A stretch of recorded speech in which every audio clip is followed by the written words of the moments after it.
साय नमः। आमला की एकादशी को ब्रज में रंग भरनी एकादशी, श्रीनाथ द्वारा में कुंज एकादशी तथा खाटू नगरी में खाटू एकादशी भी कहा जाता है।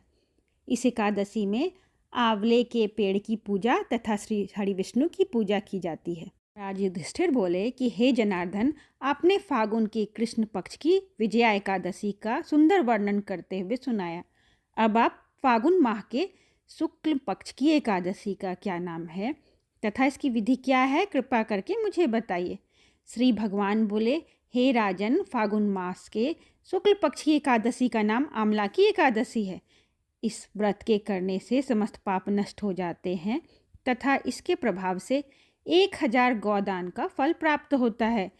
इस व्रत के करने से समस्त पाप नष्ट हो जाते हैं। हे राजन, मैं आपको महर्षि वशिष्ठ जी द्वारा राजा मानधाता को सुनाई पौराणिक कथा के बारे में बताता हूँ। आप इसे ध्यानपूर्वक सुने। आमला की एकादशी व्रत कथा। राजा मानधाता बोले कि हे वशिष्ठ जी, यदि आप मुझ पर कृपा करें तो किसी ऐसे व्रत की कथा कहिए जिससे मेरा कल्याण हो।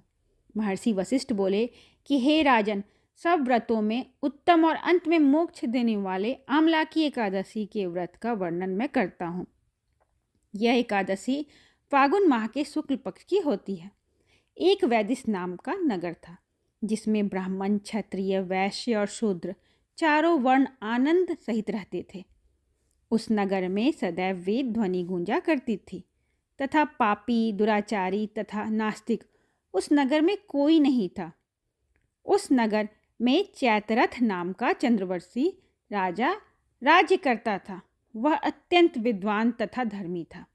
उस नगर में कोई भी व्यक्ति दरिद्र एवं कंजूस नहीं था। सभी नगरवासी विष्णु भगवान के भक्त थे और आबल, वृद्ध, स्त्री, पुरुष एकादशी का व्रत किया करते थे। एक समय फागुन मास के शुक्ल पक्ष की आमला की एकादशी आई। उस दिन राजा, प्रजा तथा बाल, वृद्ध सबने हर्षपूर्वक व्रत किया।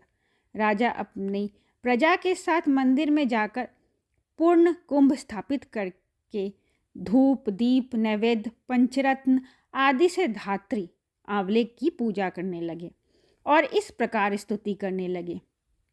हे धात्री, तुम ब्रह्म स्वरूप हो। तुम ब्रह्मा जी द्वारा उत्पन्न हुए हो और समस्त पापों का नाश करने वाले हो। तुमको नमस्कार है। अब तुम मेरा अर्ध स्वीकार करो। तुम श्री रामचंद्र जी द्वारा सम्मानित हो। मैं आपकी प्रार्थना करता हूँ, अतः आप मेरे समस्त पापों का नाश करो। उस मंदिर में सबने रात्रि को जागरण किया। रात के समय वहाँ एक बहेलिया आया जो अत्यंत पापी और दुराचारी था। वह अपने कुटुंब का पालन जीव हत्या करके किया करता था। भूख और प्यास से अत्यंत व्याकुल वह बहेलिया उस जागरण को देखने के लिए मंदिर के कोने में बैठ गया और भगवान विष्णु तथा एकादशी महात्म्य की कथा सुनने लगा।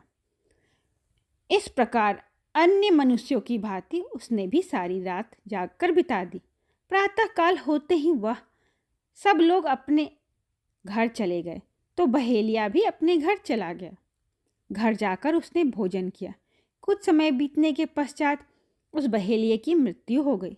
मगर उस आमला की एकादशी के व्रत तथा जागरण से उसने राजा विदुरथ के घर जन्म लिया और उसका नाम वसुरथ रखा गया। युवा होने पर वह चतुरंगिनी सेना के सहित तथा धन धान्य से युक्त होकर 10,000 ग्रामों का पालन करने लगा। वह तेज में सूर्य के समान, कांति में चंद्रमा के समान, वीरता में भगवान विष्णु के समान और क्षमा में पृथ्वी के समान था। वह अत्यंत धार्मिक, सत्यवादी, कर्मवीर और विष्णु भक्त था। वह प्रजा का समान भाव से पालन करता था।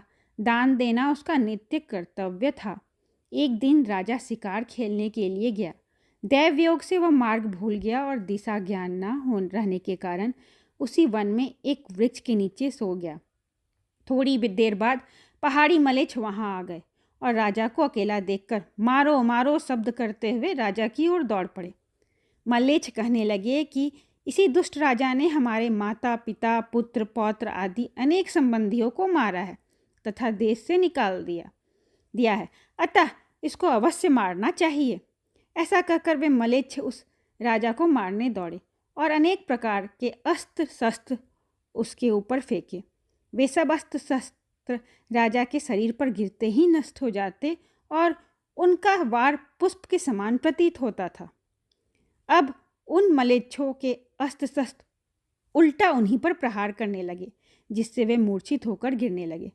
उसी समय राजा के शरीर से एक दिव्य स्त्री उत्पन्न हुई। वह स्त्री अत्यंत सुंदर होते हुए भी उसकी भ्रुकुटी टेढ़ी थी। उसकी आंखों से लाल लाल अग्नि निकल रही थी, जिससे वह दूसरे काल के समान प्रतीत होती थी। वह स्त्री मलेच्छों को मारने दौड़ी और थोड़ी ही देर में उसने सब मलेच्छों को काल के गाल में पहुंचा दिया। जब राजा सोकर उठा तो उसने मलेच्छों को मरा हुआ देखकर कहा कि इन शत्रुओं को किसने मारा है? इस वन में मेरा कौन हितैषी है? वह ऐसा विचार कर ही रहा था कि आकाशवाणी हुई, हे राजा, इस संसार में विष्णु भगवान के अतिरिक्त कौन है जो तेरी सहायता कर सकता है? उस आकाशवाणी को सुनकर राजा अपने राज्य में आ गया और सुखपूर्वक राज्य करने लगा। महर्षि वशिष्ठ बोले कि हे राजन, यह आमलाकी एकादशी के व्रत का प्रभाव था। जो मनुष्य इस आमलाकी एकादशी का व्रत करते हैं वे प्रत्येक कार्य में सफल होते हैं और अंत में विष्णु लोक को जाते हैं। जय श्री हरि, जय श्री विष्णु। यहाँ पर आमलाकी एकादशी व्रत कथा समाप्त हुई। भगवान विष्णु की कृपा सब पर बनी रहे। धन्यवाद।